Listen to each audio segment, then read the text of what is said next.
Pinasa ni Davao City Representative Paulo Pulong Duterte ang House of Representatives dahil sa tahasang pagtanggi umano na tanggapin ang ikatlong impeachment complaint laban kay Pangulong Ferdinand Marcos Jr. Ayon kay Duterte, palusot lamang ang dahilang nasa labas ng bansa ang House Secretary General dahil mayroon namang mga otorisadong tauhan sa opisina na maaaring tumanggap ng mga reklamo. Giit niya, kung gusto talagang tanggapin ang reklamo, may paraan. Pero kung ayaw, maghahanap ng dahilan.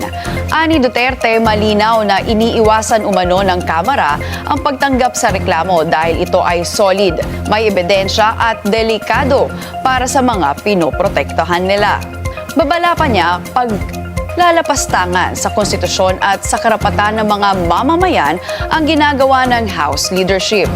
Dagdag ni Duterte, hindi na ito unang beses na may impeachment complaint na tinanggihan ng Kamara na anyay lalong nagpapalakas sa hinalang may pinagtatakpan ang mga nasa liderato.